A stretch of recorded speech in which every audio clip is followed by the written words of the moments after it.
Bluey. And my kids come over and go, Daddy, you want to play with me? Nah, off. Too stressed. Oh dear, that went well.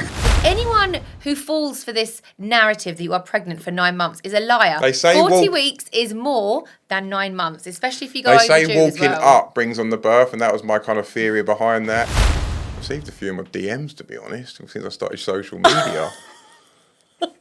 Yeah. When I first started, I used to get quite a lot more than now. Like when you have like small amount of, not small, but like say 50k followers, people sort of think you're more like contactable.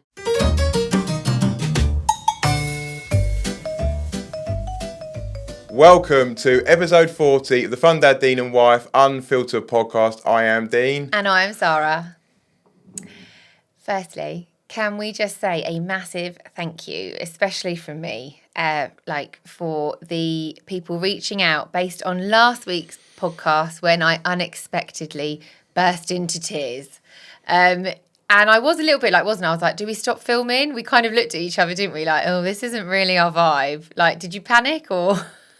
I wasn't sure you were going to want to air it, put it that way, because I know... I don't like public crying. Crying, and I think you were worried about how your face was going to go if you cried.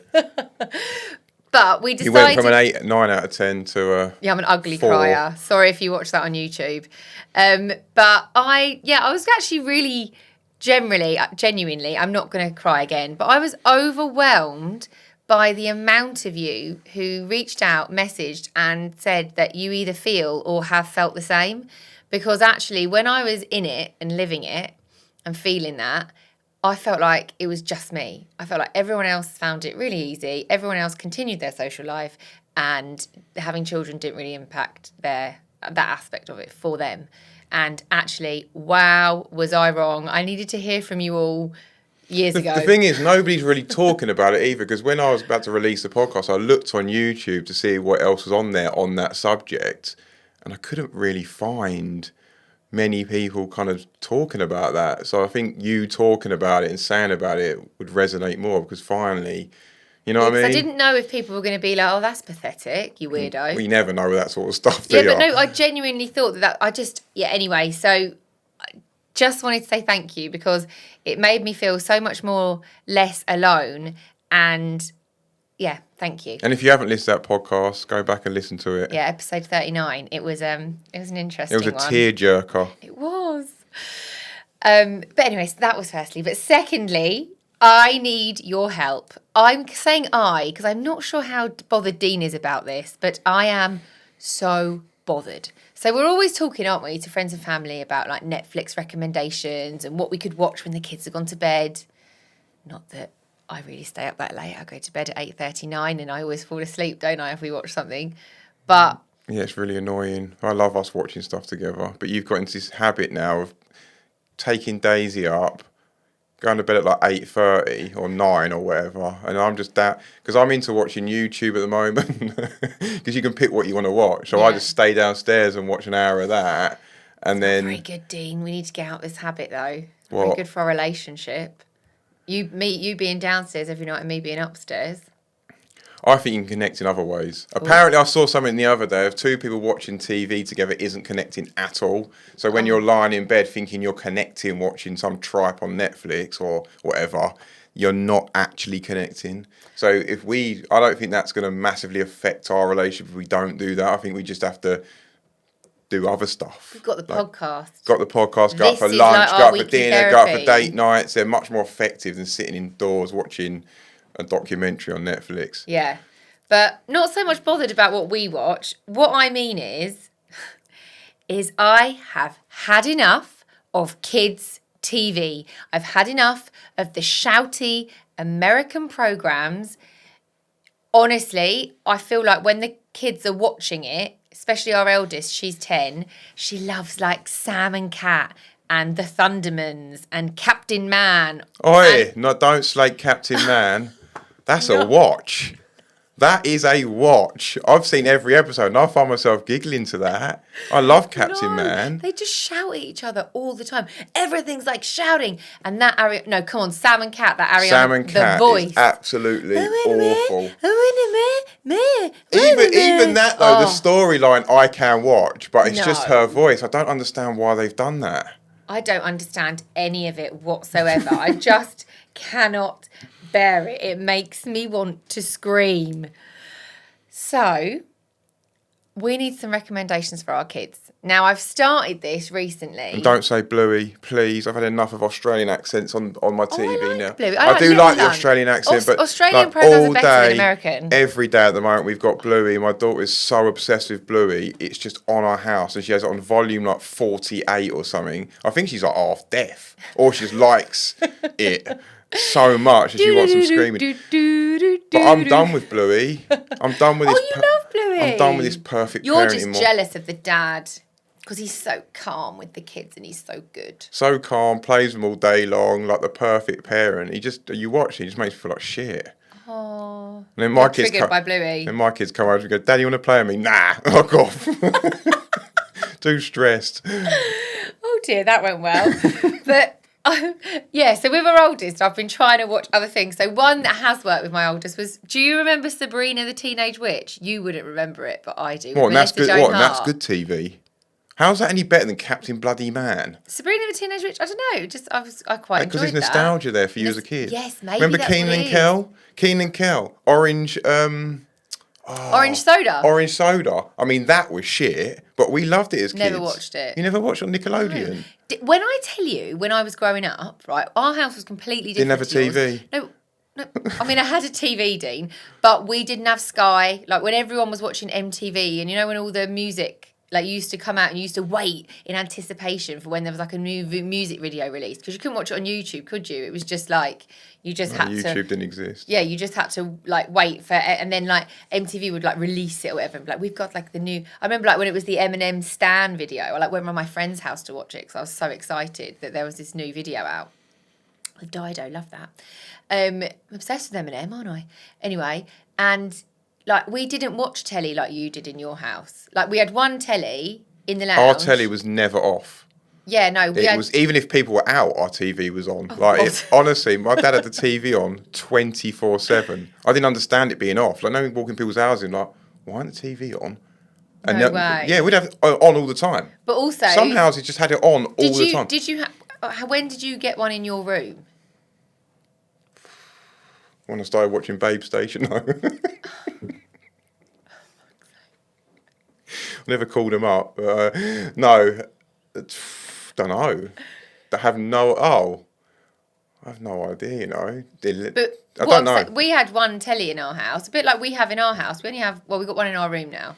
Started that last year, didn't we? Oh, but we only had one telly in our house. 4 kids, 2 parents. Like it was, I just didn't know. Just didn't really watch it.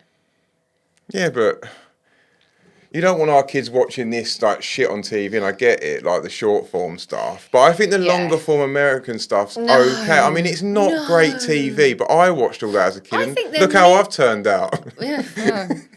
Exhibit A. I just think I just can't. I don't know. I just can't bear it. I can't listen to it. And I was thinking, you know, is there other programs they could watch? So I've been trying to push them towards BBC iPlayer.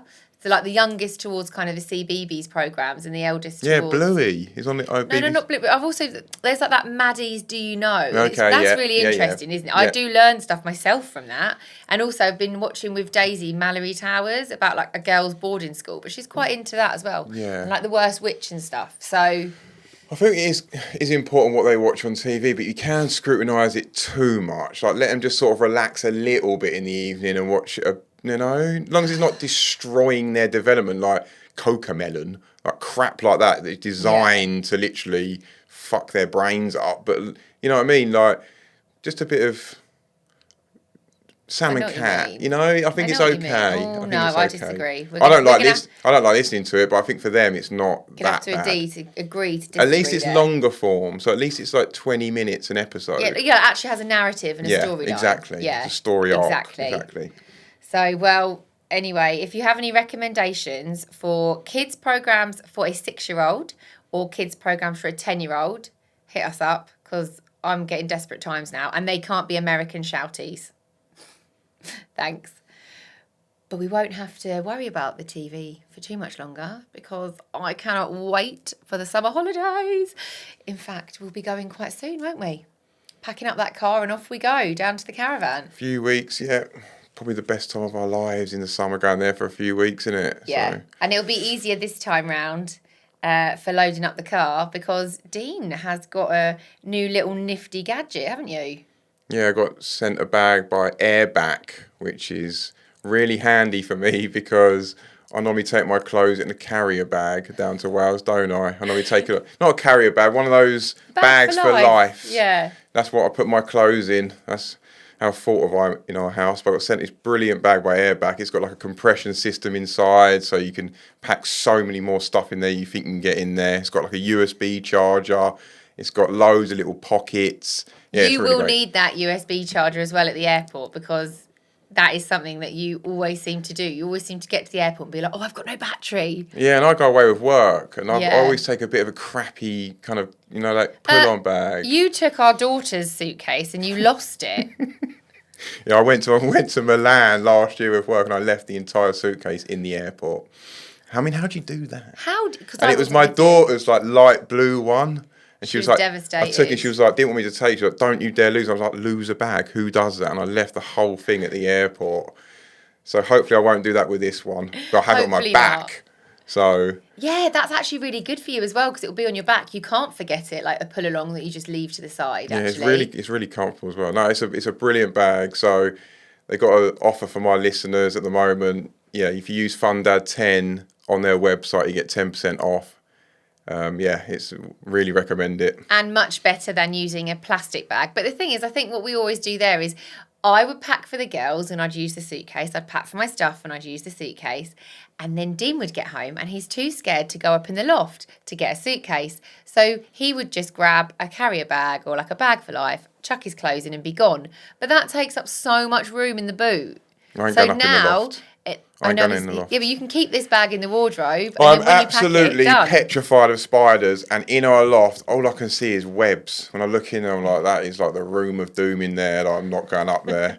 And we used to have to use a step ladder to get in it, didn't we? And you send you up like 8 months pregnant to get a few bits. My mum really shouted at you that time. I know. She was not impressed. So I actually wasn't 8 months pregnant. I was actually 9, because anyone who falls for this narrative that you are pregnant for 9 months is a liar. They say 40 weeks is more than 9 months, especially if you go They say overdue walking as well. up brings on the birth, and that was my kind of theory behind that. So yeah, if you walk up, me it falls out. Climb up a step ladder and then hoist myself into the loft. No, you're on my 9 shoulders. months, from his shoulders, because the step ladder wasn't tall enough. So he had to go on the step ladder. Then I stood on his shoulders and I had to hoist myself up 9 months pregnant into the loft. And my mum found out and she was furious. I mean, it was pretty safe. Was it? There was one time where the ladder wobbled. You weren't pregnant though, and I remember thinking, God, that was well dodgy. I lost a bit of sleep about that. But now we've got an actual ladder that comes all the way down. You can walk from up. Super James. Yeah, you can walk up there instead of me going up. Super James. I've only lived in the house 8 years, waiting for my ladder for 8 years. But Super James did it. Yeah, James is my sister's partner. Yeah, and the family love him because he's a builder and he can do anything, and I can't even hang a mirror, so it's a struggle. But any builders get this. If you're a good builder, you can do a bit around the house. Everyone loves you. They think you're fucking brilliant. But I've got other skills. Skills. Like James probably can't do an Excel spreadsheet. Google Docs. I don't know. Yeah. Probably not. Exactly. There you go. I can't do that. I can't do either. No. No. Well, anyway. Little bit more of a subject today that I really wanted to cover. So as usual, I love a course at work. I love a training course. I find them really interesting. And I think as well, because I'm a parent and a teacher, I get to kind of go in with both hats on and see how it will impact me or my children or their friends or whatever. And I went on a course and it was to do with safeguarding. And it was about sexual behaviours in children. And part of the course did a little section on like the fact that now the norm for teenagers, young adults, is to and the statistics, I've got some for you later on in the podcast, are wild about how many are actually sending kind of nudes or sexualized pictures to each other, and it is very prevalent and common in secondary schools to do that. That is now how part of the dating journey is going, is sending each other pictures. Now, for me, as a 37-year-old who didn't grow up with a mobile phone, I was quite shocked and not disgusted, that's the wrong word, but for me, I was like, oh, no, I don't want my children doing that. But the thing is, adults have started that, because adults started the selfie world, didn't we? We started it. So the kids have just kind of got their phones and they've learned from us. Because all of like social media is selfies and all this stuff. They've just picked up on it from us. So we've brought them into this new world. We've done that effectively, really. So how would you feel? Obviously, she's a bit young now. She's 10. But in a few years' time, how would you feel if you found our eldest sending, not necessarily like topless or sexual pictures, because I think then we'd be having a different conversation, but even like, you know, like flirty, pouty, makeup selfies to boys? Well, okay, the age matters. What age are we talking? I don't know, 14. I imagine that 14-year-olds are doing that. Yeah, 14. Well, I wouldn't be happy, of course. I mean, what? Other than take their phone away or monitor it every day and completely crush them in terms of like their... But apparently that's what they do. If you give them a phone, you can't really control that, because they can just delete it, they can do all kinds of stuff, and they're clever as hell. They know how to get around it. I think it's about education. It's about educating them and saying the dangers of it. Yeah, of course, yeah. And saying, you know, you might be in a relationship with this boy, you might have been together for 9 months and he's asked you for a picture and you think it's safe with him. That doesn't necessarily mean it's the end of the trail of where that photo is going to go. Of course not. With WhatsApp, it can go viral, like, quickly. Like, all these other groups can just forward it on. Snapchat as well. They think it disappears, but you can screenshot it and all this kind of stuff. So... yeah, I think it's one that we need to be really aware about, you know, and sometimes children, like you say, send what they seem as like an innocent kind of pic, but, you know, like, I don't know, maybe she's at the beach and she's in her swimwear and she's taking an innocent pic and, you know, selfie and sending it. I mean, when I went away with work, didn't I? Even Ruby was borrowing your phone just to contact me, and even she was sending me selfies of her, obviously just smiling a selfie, but that's kind of the nature of it. It's like, look, I'm here, Daddy, like, that's kind of the mentality of it. It's part of way of their communicating with one another. Yeah. I don't think that you can control it other than just educate them and hope that they take it in or learn from a mistake. Have you ever sent a sexy pic? No. Never? No. That put me off, women doing that. Like, if they... What do you mean? Like, if like when Have you received them then? Received a few of my DMs, to be honest, since I started social media. Yeah. When I first started, I used to get quite a lot more than now. Like, when you have like small amount of not small, but like say 50k followers, people sort of think you're more like contactable, I suppose. So Bird just kept sending me this thing in her bikini and stuff, and I was just like, delete. You never told me that. There's nothing to tell. I can't control that. I can't control it. As long as you don't engage in it, of course. But it's just like, what are you fucking doing? You tramp. That's what I thought. I didn't think, oh, that's sexy, I'll reply. I just thought, no, that's not a way to communicate. You've got no self-respect. Yeah, so no, it's a complete turn off for me. So you've never even sent them all. Have I ever sent you one? Sexy pic. Yeah, when we were married, weren't we? Like, if I was away with work, you might send me a bit of your knockers or whatever. Did I? Maybe a knocker. What are they? This is taking a turn. I don't think with a bra on. I don't think I've never taken nudes. No, not nudes. No, just with a... Because, as well, there is a scam going round now, right, if you don't know about this. And basically what they're doing is they are hacking your... I don't know, iCloud, Dropbox or whatever, like wherever you're keeping your kind of photos, and they're looking for ones that could incriminate you, i.e. if you are somebody who is in a relationship or just enjoys sending nudes or sexy pictures or provocative pictures or whatever, and they're basically threatening, they're saying, I'm going to send this to your entire contact. I'm going to send this to all your contacts if you don't give me X amount of money. Bribery. They're bribing them. Yeah. Because it's all hackable now. So when I'm taking pictures, I'm always thinking in my head, God, would I want anyone else to see this? So I've got a fear. We're not like that. We're not really like that, sending each other weird photos of ourselves. Like, got that Coke can one, the one you took of me. I've got a brilliant photo of Dean. It was just an accidentally placed picture. It was funny though. I was walking around a caravan, stark bollock naked. The kids weren't there. We went away for a little weekend for 2. Yeah, so walking around naked, and there was like a Coke can was like hiding my little winkle, and Sarah managed to get a good shot of it. No, he was just standing... No little pin on top of the can. That was big enough to hide the whole thing. That's a weird thing to say. Why? Don't know, it just is. I don't know. Why is that weird? I don't just find you funny jokes weird today. But basically, he was standing in the kitchen and I was talking to him and it just made me laugh because the Coke can was just perfectly positioned when you were talking to me over that area. So I just flicked a pic and it made me laugh. No, I'm never really into that kind of cyber stuff, I guess. No. Nah. Cyber stuff? I don't know, but I think it's more as well, we didn't grow up with it. I wonder if we were talking now as people in our early 20s who have grown up with iPhones and having those kind of relationships with friends, you send selfies, because they might have a different take on it, as in like, oh yeah, that's just part of the cycle when you're dating. Well, it is more online, isn't it? You meet someone on apps and then you might go to the next stage and send each other sort of more revealing pics and then...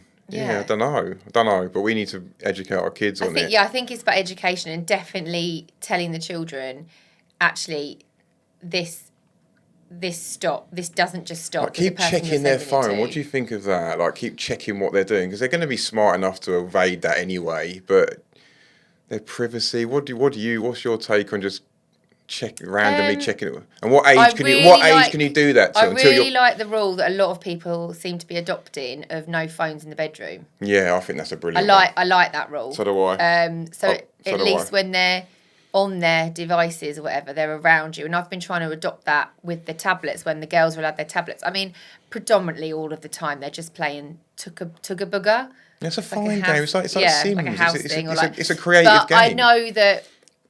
Like Daisy sometimes tries to push the boundaries. Like we've got a no YouTube rule. We've had that now for about 18 months, have we? 2 years? I don't know. Quite a while we've had. They just go on shorts. We've had that rule now, no YouTube. And now and again, Ruby will be like, they'll be in the back of the car. You need to edit that out for the YouTube video. YouTube ain't going to push this out and they're saying that. Oh. And she'll be like, I've lost it. Oh, she'll be like, Daisy's watching YouTube. And I'll be like, get off. Remember she sneaked the tablet in the other night? She was so naughty the other day. This is how they push the boundaries. She was so naughty. So the tablets, we allowed them on the way back from Wales. It's a long journey. It's a 5-hour journey. They're having tablets. I don't care what people say. So we let them have the tablets for part of the journey. And we got home and I specifically left them in the car because I was like, they're not coming in the house now. We're done with the tablets now for a good few weeks, like whatever, they're done. And there was a night, Dean came up to bed and it was about 10:15 and he said to me, Daisy's still awake. And I was like, is she? That's weird. And then the next morning I thought to myself, we were having a chat in the car on the way about it, weren't you? You were saying, Daisy needs to go to bed earlier, And I thought, do you know what? I'm just going to have a look. I feel like I know her so well. Why was she awake at 10:15? And she's wide awake. And I went up, lo and behold, went down the side of her bed. What did I find? Oh, it's her tablet. Well, being the mean mum that I am, she's lost it now. She ain't having that back. No, she deserves it. Needs to learn. She's not having it back. She has to earn it back. I'm like, no, she's go to bed earlier as well. Like she's waking up at like 8 o'clock in the morning. She's forgetting her lunchbox. It's just we need to get a lid on that. She used to go to bed at like 8 o'clock. Now she's at 9:30. She can eke it out. She loves the chat as well at bedtime. Loves the chat. Like, she's got like a 2-hour bedtime routine. Yeah. She's been watching that Ashton Hall, but the reverse. That's in Ashton Hall with a morning routine. It's about 3 hours. My daughter's got like a 3-hour bedtime routine. It's so annoying. 85 snacks. In Alexa on. Loves a chat. Loves sitting up her makeup drawer, just looking in the mirror. And then what else should she do? She potters around, back downstairs. It's like hours and hours. It's like 9:45. I'm like, days, bed. Now. Yeah, we haven't really got a handle on that either. It's hard though, isn't it? What do you It's do? hard because I just want to go to bed. I'm like, I think there's often nights where I'm asleep before her. But I suppose anyone who's got teenage children, unless you're kind of a night owl and you stay up late, I get up early for work. If it's a normal morning at 6, if it's a hair wash morning, it's 5:45. I need to go to bed, and I don't sleep well. I wake up multiple times in the night. So my best chunk of sleep is normally like 9 till 12 or like 9:30 till 12:30. That's my best chunk of sleep. So Yeah, you're I'm not a like, good night. sleeper, are you? You'll have to be in charge of Daisy's bedtimes moving forward because you can go to bed at 11 and still cope with life. I think 11, half to 11's optimum. I think if you get in bed too early, you just sort of scramble around and then you can't get to sleep. I'll find that. I think you should go to bed later. It's a known fact. It's going to be way too early. Unless you're waking up like 5 in the morning or 4 in the morning, you don't need to go to bed at 8:30. You just won't go to sleep. It just takes too long to go to sleep and you get more and more awake while you're lying there like... I know, it's like you have all these sleep therapists for children, but I need a sleep therapist for an adult, please. Same bedtime, 10:30, something like that, 10, 10:30. If you're waking up at like 6, you don't need to go to bed at 8:30. But he doesn't need 12, like, what is that, 9.5 hours sleep? Well, one of these studies, so we looked at this, I looked at this UK British Standards Institution for stats about it, and it was saying that a lot of teenagers are reporting that they're having broken sleep from having their device in their room, and they would actually prefer it not to be there because they can't help but pick it up. And then, it's like that doom scroll and you get into it and you can't stop. And it also said that 93% of 12 to 15-year-olds use social media regularly. I'm not surprised by that. I actually thought it was going to be higher than 93. Yeah, not everyone. Yeah, I don't understand. I was like, this needs to change. 93%. What's the age? The age limit's 13, isn't it? Yeah, so but 12 to 15 so then is it's social fine. media. So 93%. Yeah. I thought in that was going to be... In the eyes of the law, it's fine. But if they moved it to 16, this would not be fine. Yeah. Well, France have just announced that they are going to be banning social media for under 15 and under. That's coming in France. That's like hot off the press. And Australia is 6. I wonder how they're working out. I wonder how that's actually doing. Because the UK don't seem to be doing nothing. The same study also indicated that 70% of teens feel worse about themselves after using social media. So 93% of teens and are the other 30%, using it. And the other 30% are deluded. Everyone feels worse from scrolling too long on social media. Yeah. Every single person on the planet for 2 hours doing that. But just to understand, if those statistics are out there, I don't understand why it's still happening. And then back to... I've got one more stat for you because you love a stat. So then back to Snapchat. I haven't shared these with Dean yet. Then back to Snapchat. So 14.2% of users aged 12 to 15 admitted... So these are the only ones that admitted it, that they have sent sexual content via Snapchat. What age, sorry? So 12 to 15. So that is like 3 out of 20 kids sexting. They're the ones that have admitted it. So what it's called, sexting? Yeah. They're the ones that have admitted it. So I would imagine that there's probably more. So 14.2% of users admitted to having sent sexual content via Snapchat. And that's... I just find that... But you're gonna have that. Like, you're gonna have people doing that if you give them access. It's just human nature. It just is. Yeah, I mean, because 86% aren't doing it if they're telling the truth, but you're gonna have 14% that are going to take advantage, are going to do that. That's just human nature. That's going to happen. And that's our fault for giving them access. God, I'm so glad that I didn't grow up with a mobile phone in my teens and early teens. I actually am, and do you know what? They're getting the generation through now where, 20-year-olds, 25-year-olds are saying, oh yeah, I wish I hadn't had it. I wasted my childhood looking at my phone. We need to stop as well. I was on mine yesterday, 5.5 hours. What are you doing with your life? 5.5 hours. Yeah, but isn't a lot of yours music? You have music on, I do run the social media stuff on it, but not for 5.5 hours. Like, I could probably do it in 2.5. What am I doing for 3 hours? Wow. Bought one of those bricks as well. This is an ad, but bought one of those bricks. Oh yeah, the fridge magnet. You brick in and out, and it closes all the apps that you want it to. It's really, really useful. Wasn't yesterday. I need to do a bit more, but when I've been using, that's been a good little addition. Because you were in the office yesterday, you didn't have. Yeah, when I'm in the office, I don't take it. Working from home, it works. Go and scan it. Locks me out of all my apps that I get addicted to, and I can work and do other stuff in my life. Okay. Well, are you worried about your child's what they're being access to online? Do you know if your child sends inappropriate, not necessarily inappropriate, sends, selfies of themselves to their friends, to their boyfriends, to potential boyfriends, to girlfriends. Yeah. And have you had issues within your school's WhatsApp groups or your child's social network about this? I'd love to know. Yeah, please let us know in the comments. If you're watching on YouTube, let us know in the comments. And if you're listening on Spotify, they've got comments as well on there, so let us know there. So, all right. And if you're listening on Apple, make sure you leave us a 5-star review. Thank you.